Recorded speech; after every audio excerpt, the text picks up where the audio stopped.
회사 생활이나 직장 생활의 고충에 대해서 모르는 사람은 없을 거예요. 당장 오늘도 겪고 있는 분들도 계실 거고요. 과거에 겪으셨던 분들, 아니면 평생 직장 생활이라고는 한 번도 안 해보셨더라도 남편이나 아내 혹은 자식들이 직장 생활하면서 힘들어하는 모습을 보신 적은 있으실 거예요. 하다못해 드라마만 봐도 그런 이야기들은 수도 없이 나오잖아요. 세상에는 좋은 사람들도 많지만 정말 나쁜 사람들도 적지 않은 것 같아요. 아무 이유도 없이 사람을 괴롭히고 얕잡아 보면서 갑질을 하는 악한 사람들 말이죠.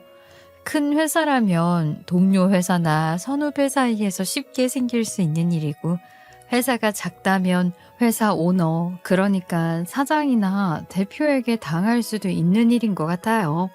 오죽하면 비하하는 표현까지 하겠어요? 오늘 제가 여러분들과 나누고 싶은 이야기는 그런 악한 사람에 대한 이야기입니다.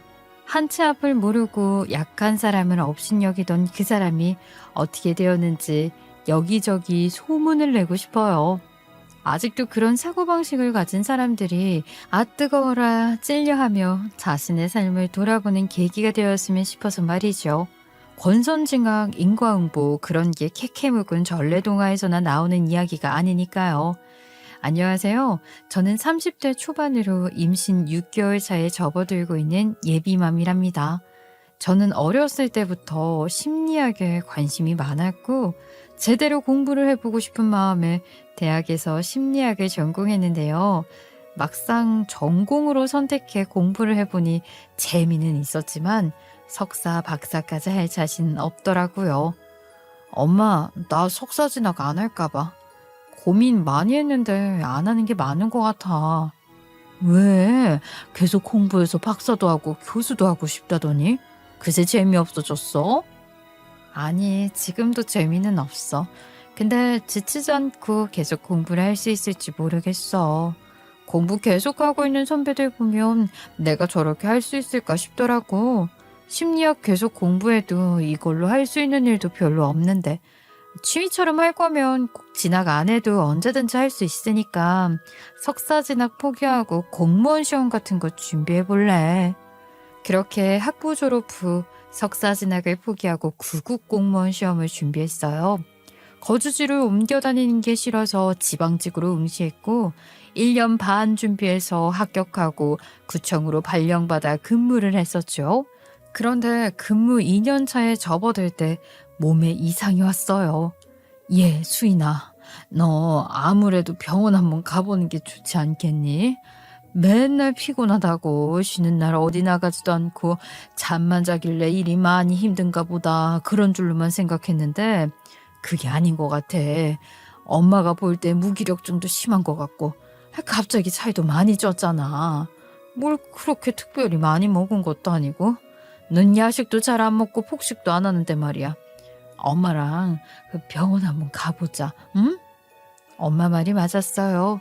그때 저는 정상이 아니었던 거죠. 병원에 갔더니 갑상선 기능 저하증이라는 진단이 나오더군요. 엄마, 너무 걱정하지 마. 약물 치료만 해도 몇 주 만에 좋아졌다는 사람들이 많대. 엄마 덕분에 더 늦지 않고 지금이라도 병원에 와서 이유를 알았으니까 치료 잘 받으면 돼요. 약물 치료를 시작하고 실제로 증상이 많이 좋아졌었어요. 그런데 금방 다시 심해지더라고요. 그런 사이클을 계속해서 반복하게 됐는데 도저히 안 되겠다 싶어서 일단 휴직을 했어요. 그리고 반년 만에 복직을 했는데 복직을 하자마자 다시 증상이 심해져서 결국은 사직을 하게 된 거죠. 예, 공무원 뭐 그까짓 게 대수야? 사람이 살고 봐야지 아까워할 거 하나 없어. 휴직을 계속할 수 있는 것도 아니고 회사만 가면 다시 병이 심해지니 다른 방법이 없지 않겠니? 엄마는 하나도 아깝지 않다고 했지만 사실 전 1년 반 동안 시험 준비했던 걸 생각하면 공무원이라는 직업을 포기하기에 좀 아깝긴 했어요. 그렇지만 엄마 말처럼 사직 외에는 답이 없었답니다. 그렇게 집에서 푹 쉬면서 몸도 많이 회복하게 됐어요. 그때 아빠가 한 가지 제안을 하시더라고요. 우리 수인이 이제 몸도 많이 좋아졌으니 쉬는 동안 할머니 좀 돌봐드리면 어때? 매일 가 있으라는 건 아니고 간병해 주시는 분이 계시니 너는 일주일에 한 번 정도 가서 할머니 드시는 것도 좀 챙겨드리고 말동무도 해드리고 그러면 어떨까 싶어서 말이다. 너 어릴 때 할머니가 많이 봐주셨던 덕분에 다른 손주들보다 특별히 널 예뻐하시기도 하니까 할머니 손도 많이 잡아드리고 그럼 좋겠어. 그리고 너도 집에만 있는 것보다는 밖에 나가서 사람들이랑 어울리는 것도 하면 좋겠는데 네가 그렇게 다 싫다고 하니 우선 할머니 찾아뵙는 것부터 시작하면 어때? 연세 많으신 분들만 있어서 싫으려나? 아빠, 아니에요. 싫긴 왜 싫어. 나도 할머니가 나 봐주신 것도 다 기억나고 그래서 할머니 요양병원 입원하시게 됐을 때 많이 속상했어. 내가 할머니 자주 찾아뵙고 그럴게. 좋은 생각 같아요. 그렇게 해서 쉬는 동안 요양병원에 입원해 계신 할머니의 간호를 하게 됐던 거예요. 그때 할머니와 같은 병실의 보호자가 직접 상주하며 간병을 하는 분이 계셨는데 간병을 하고 있는 사람은 막내 아들이라고 하더라고요. 그 병실에서, 아니, 병원 전체에서 가장 젊은 두 사람이 나와 그 막내 아들이었을 거예요. 아이고, 젊은 사람이 한 사람이 더우니 병실 분위기가 더 좋아지네. 젊은이 좋다 좋아. 다 늙은 쭈그렁 방탱이 늙은이들만 있을 땐 우중충하더니 요즘은 매일매일 봄날 같잖아. 이거 봐. 갈빗하면 다른 병실에서도 우리 병실로 놀러오는 사람들이 한둘이냐고. 아유, 그러게 말이야. 왜 아니야? 선남선녀가 따로 없네. 이참에 둘이 연애라도 꼴면 얼마나 좋아. 참 좋을 때다. 좋을 때야. 할머니들 보시기엔 젊음 그 자체로 선남선녀로 보였을지 모르지만 사실 그 막내 아들과 저는 객관적으로 그리 괜찮은 외모의 소유자들은 아니었어요. 상태가 많이 호전됐다고는 하지만 한 번 찐 살이 쉽게 빠지지는 않았고 약도 계속 먹고 있었던지라 당시 저는 여전히 살이 많이 쪄 있었고 그 막내 아들은 키도 작고 앙상할 정도로 마른 체형의 왜소한 사람이었거든요.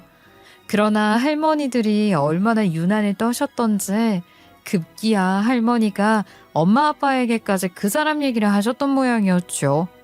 예, 병실에 젊은 남자도 있다며. 할머니 말씀이 온 병실이 너랑 그 남자랑 잘 되기를 바라는 눈치라던데. 엄마, 기대하지 마. 그 사람 완전 내 타입 아니야. 우선 키가 너무 작아. 내가 키가 크기 때문이기도 하지만 내 이상형은 무조건 키 크고 체격 좋은 사람이거든. 그리고 너무 말랐어. 그것도 마음에 안 들어. 뭐 착하고 좋은 사람 같긴 한데 나한테는 절대로 남자로 느껴질 수가 없는 사람이지. 제 생각과는 달리 할머니들이 너무 그러셔서 괜히 그 사람과 사이만 서먹해지고 불편해지진 않을까 걱정도 했어요. 그런데 다행이라고 해야 할까요? 그 사람은 말수도 없고 숫기도 없는 편이어서 거의 인사만 꾸벅하고 많은 사이였어요. 그렇지만 매주 같은 공간에서 지내다 보니 사람이 지나면서 자연스럽게 가까워지더라고요. 그 사람이 바로 지금의 제 남편, 제 뱃속 아이의 아빠랍니다. 제 입장에서는 이성으로 느껴지지 않았기 때문에 더 스스럼 없이 편하게 대할 수 있었던 것 같아요. 그래서 처음에는 주로 제가 먼저 말을 걸었죠. 그래봤자 일상적인 얘기들이었는데 조금 친해지니 남편도 이야기를 곧잘 잘하는 사람인 거예요. 말을 통 안에서 숫기가 없는 사람이구나 생각했는데 그건 아니고 사귀는데 시간이 좀 오래 걸리는 사람이었던 거죠. 수인 씨는 머릿결이 참 좋은 것 같아요. 피부도 좋고 사람들이 화장품 뭐 쓰냐고 막 물어보고 그러지 않아요? 어머님도 미인이시고 피부가 좋으시던데 유전자를 타고난 건가? 때로는 이런 식으로 제 외모에 대한 칭찬도 하는 거 있죠. 당시 제가 외모 컴플렉스로 자신감이 많이 떨어진 상태였기 때문에 남편의 그런 사소한 말들이 큰 위로가 됐던 것 같아요. 마음의 체력이라고 하죠. 자존감을 회복하는데 남편이 큰 도움이 된 거예요. 덕분에 저는 저 스스로를 더 사랑할 수 있는 건강한 마음으로 다른 사람들과 어울리는 것에 대한 부담도 조금씩 덜어낼 수 있었습니다. 우영 씨는 참 좋은 사람 같아요. 이렇게 어머니가 너를 도맡아하는 것만 봐도 말이에요. 이런 거 물어봐도 되는지 모르겠지만 엄마랑 사이가 각별했던 모양이에요. 얼핏 듣기로는 막내 아들이라고 하던데 귀한 막둥이셨나 봐요. 제 바로 위의 형이 저보다 10살이나 많아요. 엄청난 막둥이였죠.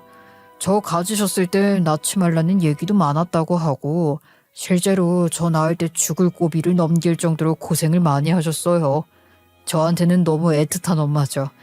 그런 엄마가 뇌졸중으로 쓰러지셨는데 형들이나 누나들 그 누구도 엄마를 제대로 돌볼 생각을 안 하는 게 너무 보였어요. 누워 계시지만 엄마도 그걸 다 알고 느끼실 거라 생각하니 엄마를 그렇게 혼자 둘 수가 없더라고요.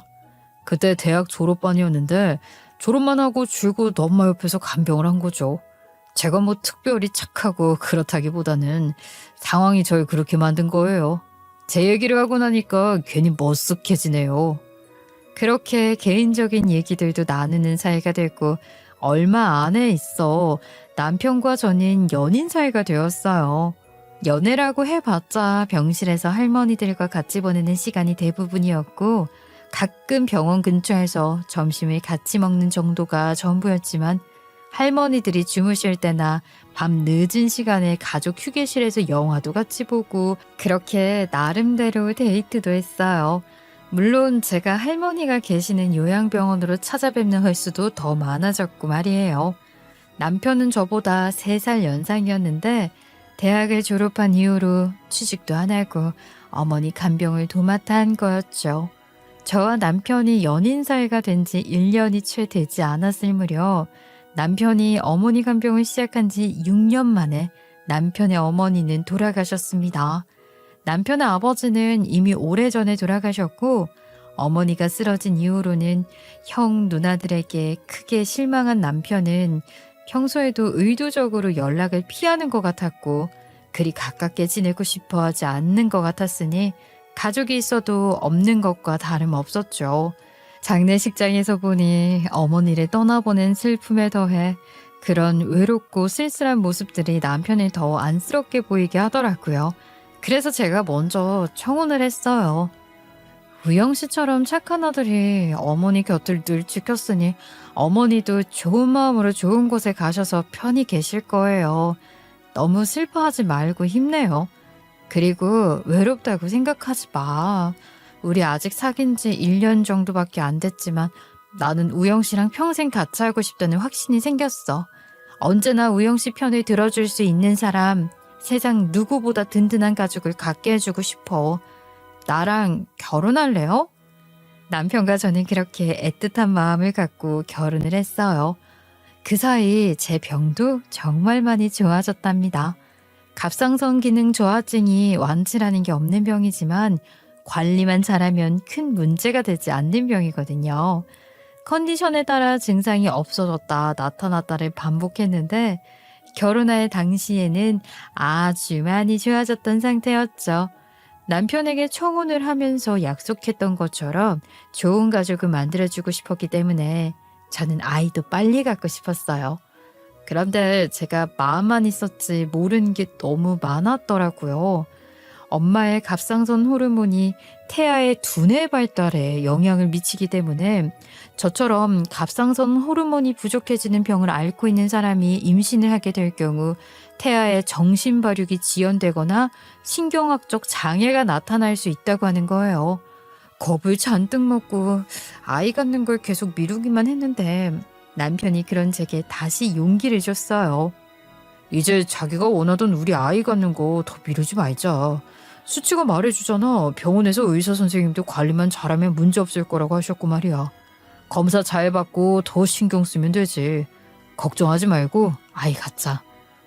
다 괜찮다고는 하시는데 그래도 솔직히 아직 겁이 나는 게 사실이야. 나 때문에 아이가 건강하지 않게 태어날까 봐 너무 무서워. 그렇지만 자기 말처럼 더 많이 신경 쓰고 관리 잘하면 괜찮겠지? 검사 결과가 안정적이라는 게 마음이 좀 놓이긴 해. 아이를 더 이상 미루지 말자고 이야기를 하자마자 아이가 생긴 거예요. 그렇게 결혼 후 2년 만에 아이를 갖게 되었습니다. 남편은 어머니 간병을 하느라 공백기가 있었던 만큼 제대로 준비를 해서 그래도 좋은 회사에 취직을 하려고 했어요. 그래서 아르바이트를 하면서 스터디도 다니고 그러던 중에 아이가 생기니 책임감 때문인지 작은 회사에라도 취직을 하겠다고 하더군요. 그래서 규모가 그리 크지 않은 중소기업에 취직해서 다닌 지 몇 달 되지 않은 거죠. 자기가 학벌도 좋고 성적도 좋았잖아. 자기가 원래 하려고 했던 것처럼 준비 조금 더 해서 원하는 기업에 계속 도전해봐. 아이가 생긴 것 때문에 다 포기할 필요는 없어. 아이가 당장 태어나는 것도 아니고 친정 도움을 조금 받을 수도 있으니까 너무 조급하게 생각하지 말고 하고 있던 준비 계속하면 좋겠어. 아니야. 아이가 이렇게 빨리 생길 줄 몰랐던 건 맞지만 꼭 그것 때문만은 아니야. 사실 내가 조건이 좋은 건 아니지. 아무런 스펙도 경험도 쌓지 않은 6년이라는 공백은 어느 기업에서나 좋게 볼 수가 없을 거야.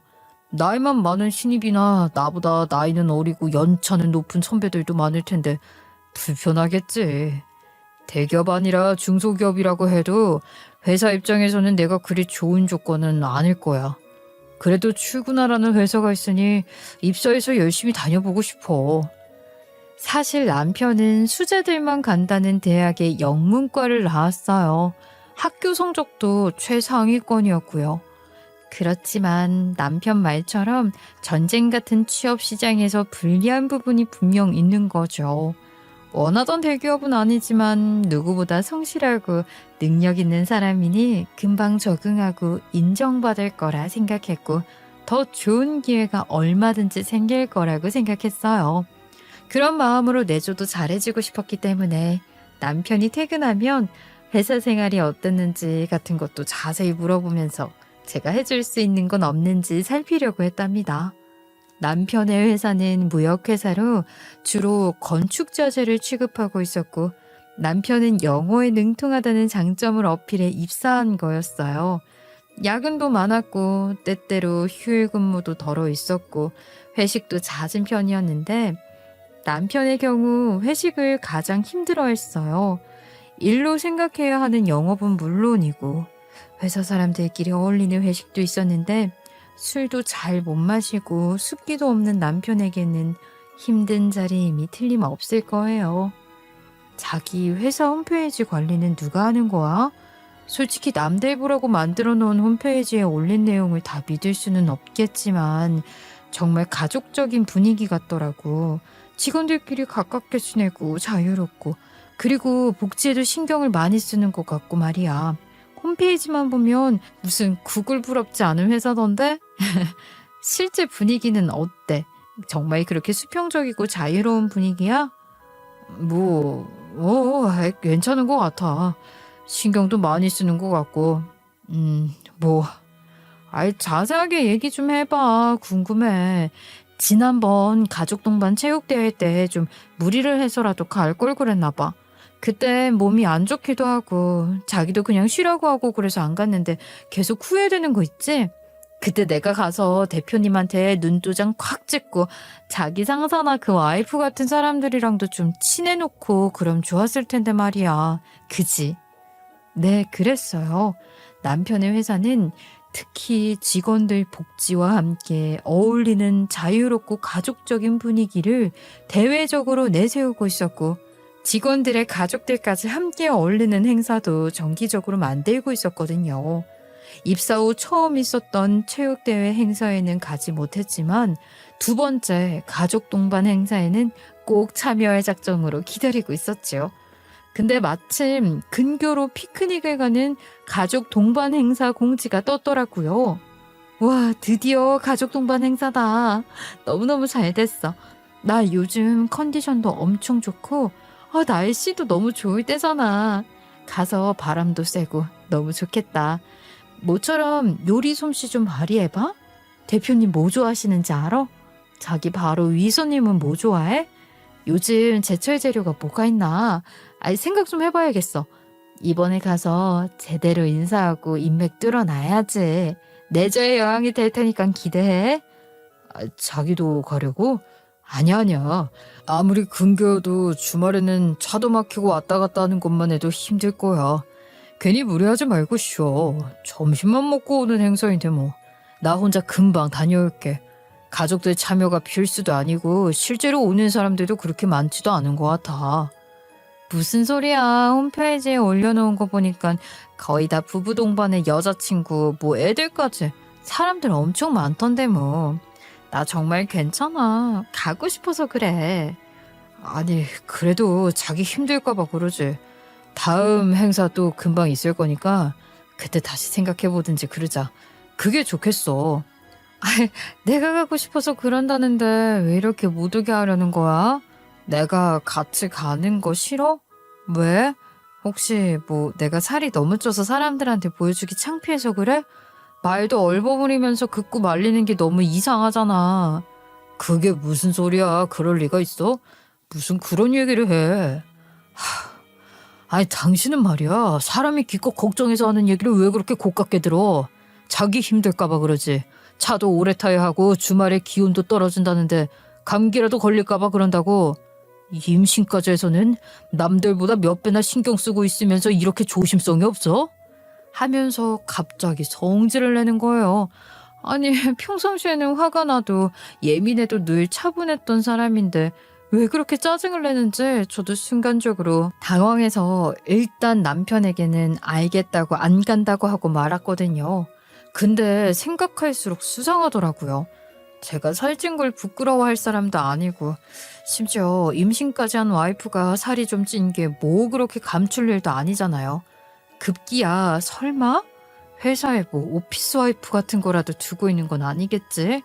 별 생각이 다 들었어요. 도저히 안 되겠어서 남편 몰래 뒤따라가기로 한 거죠. 피크닉 당일 남편을 보내놓고 친정엄마 도움까지 받아 음식 준비를 했어요. 그래도 이왕 가는 거 도시락 빵빵하게 싸서 가는 게 좋지. 안 그래 엄마? 아니, 생각해보니까 그날은 내가 좀 예민했었나 봐. 임신 초기라 그런지 괜히 김서방 태도가 수성쩍고 막 그렇더라고. 그래서 뒤쫓아갈 생각을 한 거긴 하지만 또 막상 가려니 그런 마음보다는 가서 내주 잘해주고 와야지 그런 생각이 먼저 들어. 아유 그래 김서방도 말은 그렇게 했어도 네가 이렇게 정성 들여 도시락까지 싸서 서프라이즈 해주면 좋아할 거야. 아이고 이 도시락 이게 보통 도시락이 아니다 정말. 재료며 정성이며 이걸 보면 김서방 기분도 금방 안 풀리고는 못 베기겠는데. 그렇게 도시락을 바리바리 싸들고 들뜬 마음으로 피크닉 장소에 도착을 했죠. 회사 이름이 커다랗게 적힌 천막과 현수막 덕분에 남편 회사의 피크닉 장소를 쉽게 찾을 수 있었고 마침 점심을 먹고 있는 것으로 보여서 시간 딱 맞춰 왔네 싶은 생각으로 다가갔습니다. 그런데 그곳에서 상상도 못한 충격적인 광경을 마주하게 된 거예요. 지금 다시 생각해도 손이 막 떨리네요. 남편 회사는 홈페이지에서 내세우는 자유롭고 가족적인 분위기와는 사뭇 달랐어요. 우선 멀리서 봐도 누가 대표인지 알아볼 수 있을 정도로 권위적인 대표의 모습이 보이더라고요. 제일 상석에 앉아 있었고 직원들이 극진하게 알아 모시고 있는 분위기였죠. 그럼 그렇지. 국을 좋아하네 싶은 마음으로 점점 다가서는데 대표가 남편의 이름을 부르는 걸 들었어요.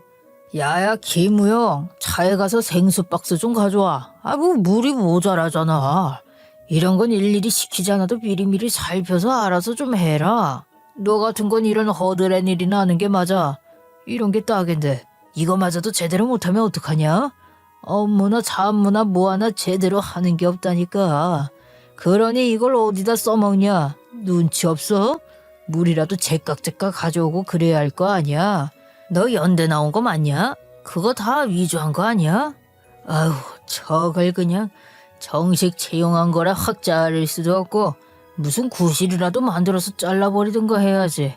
하는 꼴이 답답해서 저걸 보고 있으면 암 걸릴 것 같다니까. 아휴 속 터져.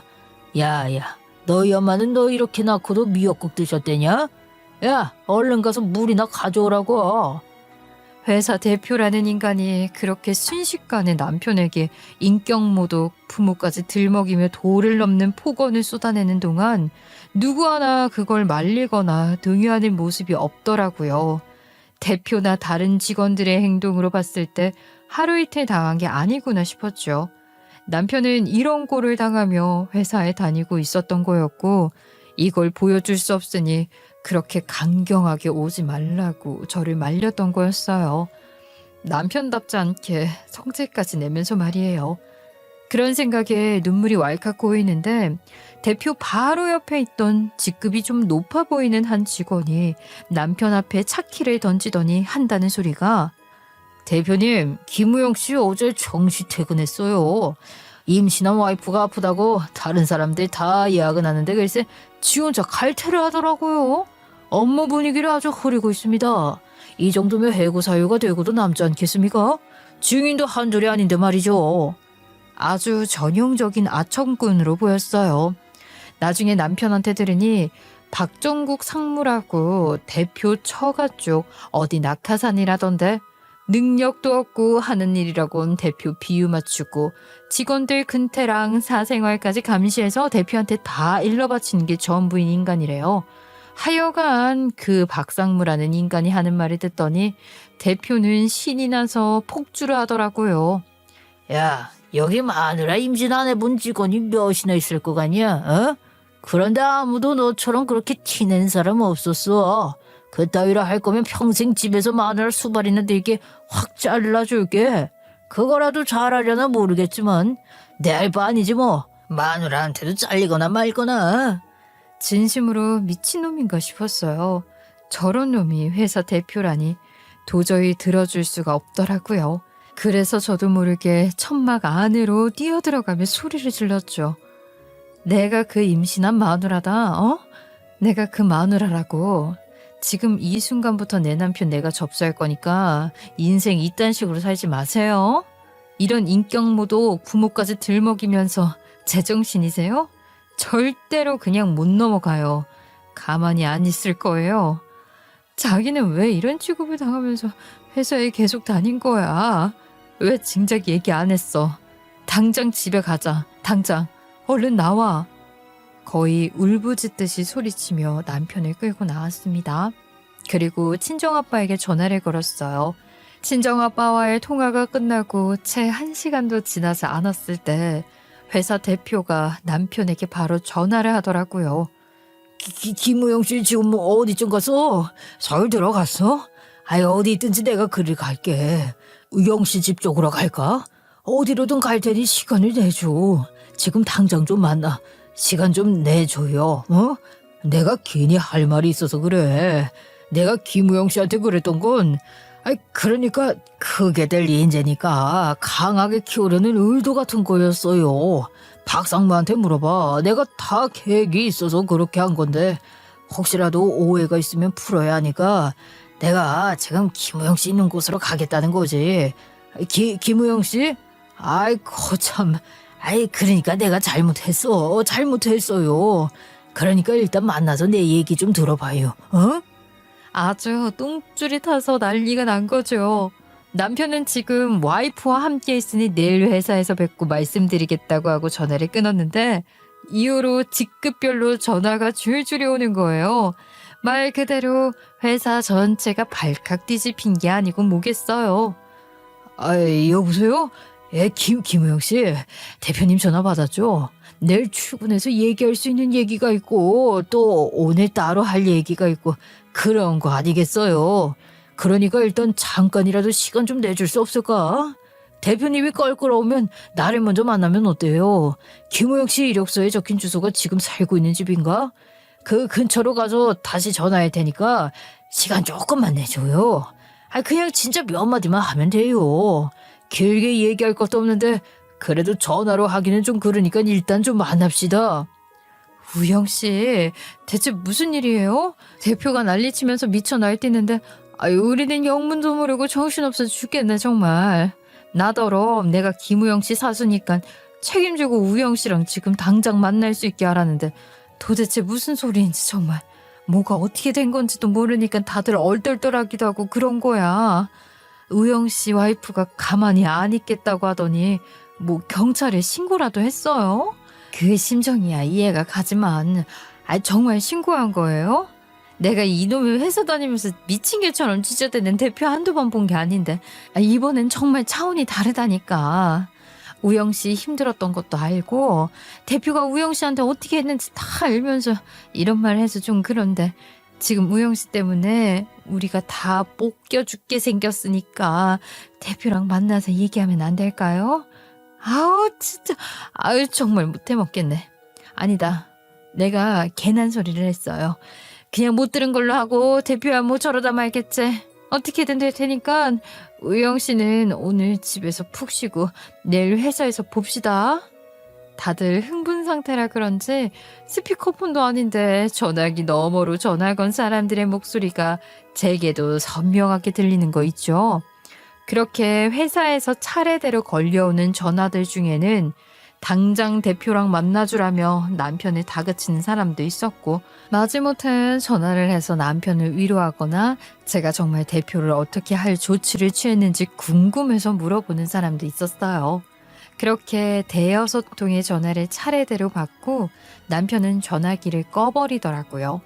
똑같은 얘기를 계속하기도 힘들고 전화를 거는 사람들의 입장도 난처한 입장이 많을 테니 차라리 꺼두는 게 낫겠다 싶었나 봐요. 그나저나 도대체 무슨 일이 일어난 거냐고요? 친정아빠한테 전화를 걸었던 제가 도대체 뭐라고 했길래 또 친정아빠와 남편 회사 대표는 무슨 사이길래 이 난리가 났는지 궁금하시죠?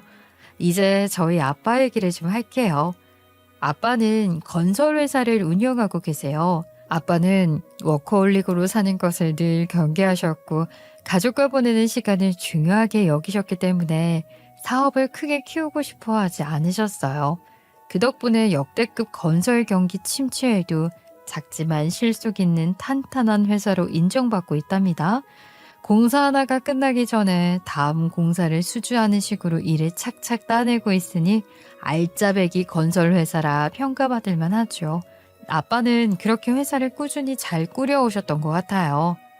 제가 임신한 것을 계기로 남편이 대기업 입사 준비를 포기하고 어디라도 취직하겠다는 마음을 먹었을 때 남편에게 지금 남편이 다니고 있는 회사에 입사 지원을 해볼 것을 추천하셨던 게 바로 친정아빠셨어요. 아빠가 자기한테 그 회사를 추천했던 건 그때부터 큰 그림을 그리고 있었던 거잖아. 자기도 알고 있었지. 건축 자재 수출입을 주로 하는 무역회사라니까 거기서 일을 배워서 독립하면 아빠 회사랑 긴밀하게 협력할 수도 있고 그게 아니면 아예 아빠 회사에 무역 관련 부서를 신설할 생각도 하셨던 거 말이야. 세상에 그런 미친놈이 대표랍시고 앉아있는 회사인 줄은 꿈에도 모르셨을 거야. 기가 막혀서 정말. 남편 회사는 아빠 회사에서도 많이 사용하는 자재를 취급하는 회사였기 때문에 아빠는 그 회사를 알고 있었고 무역회사이니 영어 특기자인데다 명문대 출신인 남편이 지원하면 입사에 좋은 인재로 자리 잡을 거라고 생각하셨던 거죠. 사위가 얼마나 책임감이 강하고 성실한 사람인지 알고 계셨으니까요. 그렇게 아빠의 생각대로 남편은 그 회사에 입사를 했지만 특별한 이유도 없이 대표에게서 온갖 갑질을 당하고 있었는데 그걸 알 리가 없는 아빠는 남편 회사의 일부 부서가 부분 매각 매물로 나와 있는 걸 보고 아빠 회사에서 인수할 생각까지 하셨던 거예요. 그래서 남편 회사 대표와 접촉하고 계셨던 거죠. 부분 매각이라는 게 결국은 재정 문제 때문에 하는 거잖아요. 사위가 다니는 회사 일이니 남일 같지 않은 마음으로 좋은 가격에 인수할 작정을 하시고 구두 계약이 어느 정도 진행된 상태였답니다. 남편 회사에서도 아빠가 좋은 가격으로 인수하려고 한다는 걸 알고는 엄청나게 싸바싸바를 하고 있는 상황이었어요. 이런 표현이 좀 그렇지만 아빠가 완벽히 갑의 위치에 있는 상황인 거죠. 저와 남편은 그 사실을 알고는 있었지만 회사 대표는 남편이 저희 아빠의 사위라는 걸 전혀 모르고 있었던 거고요. 그러니 이제 제가 아빠에게 전화를 건 이유를 아시겠죠? 제가 그 회사 대표라는 인간이 어떤 인간인지 다 까발린 덕분에 아빠는 부분 매각을 없던 일로 하기로 하신 거예요. 자기야, 근데 그 미친놈이 구두계약도 계약이라면서 법적 책임 운운하면서 아빠를 걸고 넘어지진 않으려나? 자기는 내일 가서 사표 던질 거고 지가 아무리 빌어도 지 편 들어줄 마음이 없다는 걸 알면 죽자고 덤빌까봐 그게 좀 걸리네. 구두계약이라는 게 사실 맹점이 많은 거지. 말이 좋아 구두계약이지 그건 입장에 따라 얼마든지 달라질 수 있는 얘기잖아. 아버님 입장에서는 그저 인수 조건을 알아보는 과정이었다고 생각할 수도 있는 거거든. 서로 간에 합의된 내용이 명확하지도 않고 그걸 입증할 문서나 기록 같은 게 없으면 아무 소용이 없는 거야. 계약이라고 할 수 없는 거지. 그게 구두계약의 허점인 거고. 다음날 남편은 사직서를 제출하러 회사에 다녀왔어요. 그 대표란 인간이 어떻게 했을지는 빤히 짐작이 되시죠? 왜 그런 덱 사회인 걸 말을 안 했냐부터 시작해서 온갖 아첨을 떨더니 어떻게 해도 안 통할 것 같으니 바닥에 머리를 꽝꽝 찧어가며 잘못했다고 매달리더래요. 말도 마. 그 대표라는 인간 완전히 분노 조절 장애 조증 같은 걸로 점철된 병든 인간이라고 생각은 했지만 정말 상상을 초월하더라니까. 당장 정신병원에 쳐넣어도 전혀 무리가 아니겠더라. 되지도 않은 말들로 어울리지도 않는 아부를 떨더니 지가 뭘 어떻게 해도 내가 반응이 없으니 혼잣말을 막 하면서 얼굴이 불구락 푸르락 하는 거야. 사람 얼굴이 그렇게 되는 거 나 처음 봤다니까. 그러더니만 갑자기 바닥에 납작 엎드려서는 한 번만 살려달라더라. 살려달라는 말을 쓸 일도 없었지만 이렇게 듣게 될 줄도 몰랐지. 너무 불편한 거야. 그래서 그만하셔라. 뭐 하시는 거냐 하면서 일으켜 세우려고 하는데 바닥에 머리를 꽝꽝 찢더라니까. 정말 쾅쾅 소리가 나났어. 자기 같은 인간이 살아서 뭐하냐, 죽어도 싸다 하면서 쇼를 하더라고. 어이가 없어서 아무 반응도 못하고 있었더니 잘못했다면서 제발 한 번만 사람 하나, 아니다, 회사 하나 살린다고 생각하고 한 번만 봐달라고 용서를 해달라고 장인어른께 말씀 좀 잘해달라고 하는데 듣다 보니 화가 나는 게 꼭 내가 자기를 안 봐줘서 회사가 망하게 생겼다는 것처럼 말하는 거잖아. 그 인간은 마지막까지도 그런 식으로밖에 생각을 못하는 거지. 하여간 정말 별로였지만 이제 다시 그 회사에 갈 일도 없고 그 인간 볼 일도 없으니 그걸로 됐어. 납작 엎드려 머리를 바닥에 찢다니요? 요즘은 군대에서도 그런 모습은 볼 수 없지 않나요? 하여간 무슨 수를 써도 소용이 없는 거죠. 우리 아빠한테 말 좀 잘해줘? 웃기고 있네. 우리가 네 편을 왜 들어주니? 응, 아니야. 이미 버스는 떠났어. 떠난 지 오래야. 남편은 쿨하게 사직서를 던져놓고 나왔다고 하더라고요. 업계에서 그 대표 평판이 워낙 좋지 않은 데다 빚더미에 앉았다는 이야기도 들었고 퇴사 후 이직한 사람들에 의해 회사 시스템도 전근대적이고 비효율적이라는 평가까지 팽배해 우리 아빠 말고는 부분 매각에 관심을 보이는 다른 기업도 없었어요. 그러니 발등에 불 떨어진 대표가 똥줄이 타는 게 당연하죠. 그러나 어림없는 소리 아니겠어요? 사실 친정아빠가 그렇게까지 단호하게 단칼에 인수를 철회한 데는 또 다른 이유가 있었어요. 이건 저의 아픈 과거 이야기인데요. 제가 공무원으로 구청에서 근무할 때 직장 내 괴롭힘과 따돌림에 시달렸었거든요. 다 잊어버리고 살아서 다시는 꺼내고 싶지 않았던 기억인데 남편이 그 꼴을 당하는 걸 보고 있으니 저도 PTS가 오는 것 같더라고요. 외상 후 스트레스 장애라고 아시죠? 다 잊었다고 생각했는데 저한테는 그때 그 일이 어쩔 수 없이 트라우마로 남아있나 봅니다. 아빠는 그때 네가 그런 일을 당하는 줄도 모르고 있었던 게 지금도 속이 상해. 2년 가까이 누구한테 말도 못하고 혼자 끙끙 앓았던 거잖아. 그게 얼마나 힘들었으면 그 스트레스가 얼마나 심했으면 그게 병이 되겠냔 말이야. 그때 아빠가 알았으면 어떤 방법이든 할 수 있는 걸 다 동원해서 너한테 나쁜 짓 했던 그것들 다 벌받게 했을 거야.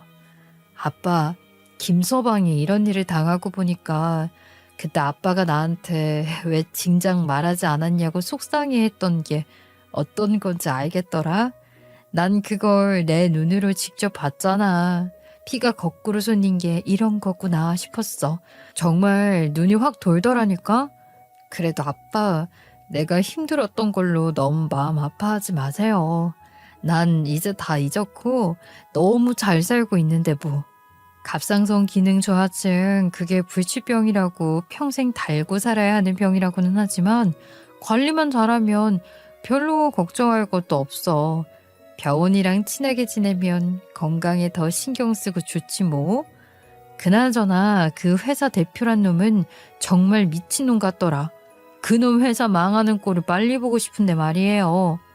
저의 바람대로, 그리고 이 세상에 살아있는 정의의 뜻대로 남편이 다니던 그 회사는 몇 달 뒤 자금 문제를 해결하지 못하고 결국 망했어요. 부분 매각에 실패한 사건이 회사 피크닉 장소에서 대대적으로 공개가 되는 바람에 그때부터 회사가 술렁이며 분위기가 좋지 않았다고 하더라고요. 뭐 당연한 얘기죠. 그 뒤로 직원들 대부분이 이직을 알아보기 시작했고 퇴사를 하는 직원들도 줄줄이 생기고 그랬나 봐요. 그나마 그 회사가 버틸 수 있었던 게 묵묵히 제대로 일을 해내는 직원들이 있었기 때문인데 회사의 근간이 무너지기 시작한 거죠. 남편은 회사에서 가깝게 지내던 능력 있는 사원 몇 명과 함께 작은 무역회사를 차려서 독립을 했답니다. 회사가 그렇게 되지 않았어도 얼마든지 뜻을 같이 할 수 있을 사람들이었는데 다니던 회사가 없어졌으니 더 홀가분하게 뭉칠 수 있었던 것 같아요. 장인어른이 투자를 해주셨고 사실 말하자면 장인어른 회사 자회사 같은 개념이기도 하고 내가 대표라는 이름을 걸고 있긴 하지만 다들 내 회사란 생각으로 하는 거니까 으쌰으쌰 하고 있어. 의기투합한 우리끼리는 시작부터 분위기가 무척 좋아. 대표는 쓰레기 같은 인간 말종이었지만 그 회사가 해온 일들이 있으니 다들 그 분야에선 잔뼈가 굵은 인재들이야. 사실 그런 대표 밑에 있기 아까운 사람들이지. 맞아. 그 미친놈한테 말도 안 되는 수모를 겪는 동안 그래도 좋은 사람들도 만났으니 얼마나 다행이야. 그 미친놈이 미친 갑질할 때 자기를 보호해주기도 하고 일도 잘 가르쳐주던 분들이잖아. 좋은 분들인데 능력까지 있다니 더 바랄 게 없네 뭐. 다 잘 될 거야. 그리고 터질 것이 터졌다고 해야 할까요? 정신병에 가까운 대표의 폭언과 갑질에 당하던 사람이 남편 하나였을 리가 없죠. 그 사람들이 핸드폰 녹음 파일이라든지 차 블랙박스 등의 증거 자료를 제출해 대표의 처벌을 요구하고 나선 거예요. 다들 언젠가는 이렇게 될 줄 알았다는 분위기야. 언제 터져도 이상할 게 없는 일이었으니까. 처음에 누구 한 사람이 녹음을 시작했다나 봐. 그러니까 다들 그런 상황이 터질 조짐이 보이면 핸드폰 녹음부터 켜뒀다니까. 어떤 사람은 아예 녹음기를 샀어. 볼펜 모양으로 된 보이스 레코더 있잖아. 대표 방에 들어갈 때는 항상 그걸 갖고 들어가더라고. 우리는 외부 일정도 많으니까 차로 이동할 때도 대표가 사람을 못 살게 굴 때가 많았는데 블랙박스를 정기적으로 백업시켜 놓는 사람도 있었어. 그렇게 차곡차곡 모아놓고 때가 되면 터트리겠다는 거였는데 지금이 바로 그때가 온 거라는 거지. 난 정말 그 심정 너무 잘할 것 같아. 내가 겪은 일이기도 하니까. 사실 나도 구청에서 괴롭힘 당할 때 녹음도 하고 녹화도 하고 할 수 있는 건 다 해서 고발할 수 있는 모든 곳에 다 넘겨버릴까 하는 생각을 하루에도 몇 번씩 했어. 정말이야. 정말로 그랬어. 그때 그렇게라도 했으면 내가 이런 병에 안 걸렸을까? 근데 그땐 그 지옥이 너무 무서웠고 나 자신이 싫어지기도 하고 그랬던 것 같아. 그러다가 정말 아무런 의욕도 없는 무기력의 극한까지 간 거고 하여간 증거가 그렇게 차고 넘친다니 그 대표놈 제대로 처벌받겠네. 너무 잘됐다 진짜. 그것뿐만이 아니라 직원들 퇴직금도 제대로 정산이 되지 않아 노동청에도 고소가 들어간 상황이라고 하더라고요. 상황이 그렇게 됐다는 얘기를 들은 바로 그날 대표가 한밤에 저희 집까지 찾아온 거예요. 혹시 술이라도 먹고 와서 행패를 부리면 어쩌나 싶어서 그냥 경찰에 신고해버리려다가 그런 건 아닌 것 같아서 문을 열어줬어요. 김호영 씨, 내가 다른 건 바라지도 않아요. 퇴직금은 내가 어떻게 해서든 지급을 하려고 지금 백방으로 알아보고 있는 중인데 그거 말고 다른 고소 말이에요. 내가 그 폭언 같은 거 했다는 거 그거 지금 집단 소송으로 고소를 진행하는 사람이 김우영 씨는 포함이 안 된 걸로 알아요. 그렇죠? 우선 그것도 고마워요. 그런데 다른 사람들이 좀 설득해 줄 수 없을까요? 김우영 씨가 설득하면 김우영 씨 말이라면 사람들이 들어줄 것도 같아서 말이에요. 나랑은 합의 자체를 할 생각이 없는 것 같더라고.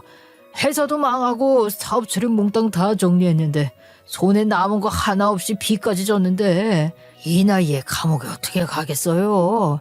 늙은이 불쌍하다고 생각하고 한 번만 도와줘요. 무슨 말씀하십니까? 제가 누구보다 큰 피해자라는 건 그쪽에서 제일 잘 아실 텐데요.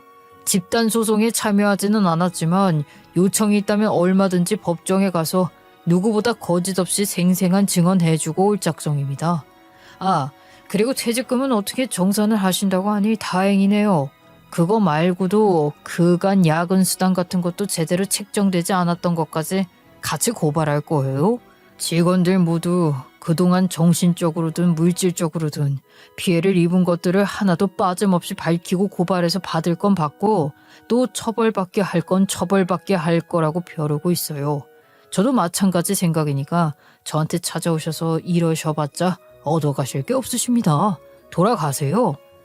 그리고 지금 시간이 몇 시인데 남의 집에 찾아오시나요? 경찰 부르려다가 2번만 들어드린 거예요. 또 이러시면 바로 경찰 부를 테니 그렇게 하세요.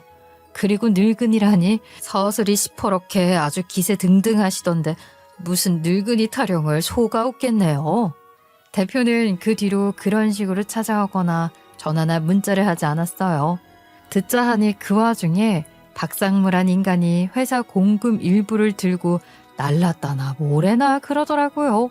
그렇게 아부를 떨어대더니 결국 수준 드러내는 거죠. 그런 인간을 신복이라고 밑에 두고 무슨 일을 하겠다는 건지 그놈의 회사가 지금까지 유지되어 온 게 신기할 지경이에요. 태교에 신경 써야 하는 시기에 이런 일까지 겪게 된 게 찜찜하기도 했어요. 그렇지만 이건 누구를 해코지 하는 일이 아니잖아요. 잘못 살아온 건 그 사람 사정이고 이제 그 벌을 받아야 하는 주제에 비굴하게 엎드려 불쌍한 척을 하고 정당한 요구를 하는 것을 매정하다고 하면 안 되는 거죠. 정의를 구현하는 일이라는 사명감으로 남편과 남편의 이전 직장 동료들을 도울 거예요. 소중한 제 아이가 태어날 세상에 조금 더 정의롭고 따뜻한 세상이 되길 바라는 마음으로 말이에요. 혹시 여러분 주위에도 예전에 저나 제 남편처럼 직장에서 상사나 대표에게 가학적 행위를 당하고 있는 사람이 있진 않으세요? 직장 내 괴롭힘 금지법이라는 게 있어서 법으로도 보호를 받을 수가 있고요. 폭언이나 폭행을 가한 사람들 따로 고소할 수도 있어요. 물리적이 아니라 언어적인 것도 굉장히 심각한 문제라는 걸 인식하시는 게 제일 중요해요. 주변에 말도 못하고 당하는 사람을 보고 도움의 손길을 내밀어 줄 수도 있는 멋진 분들도 계시겠죠. 제가 아직 인생을 오래 살아본 건 아니지만 더불어 산다는 게 얼마나 중요한지는 알 것 같아요. 갑질 같은 건 정말 하지도 말고 당하지도 말고 살아요, 우리. 저는 우리 아이 건강하게 낳아서 잘 기를 거고요. 남편 회사 일 내줘도 잘하고 싶어요. 모두 잘 해낼 수 있게 응원해 주세요. 감사합니다.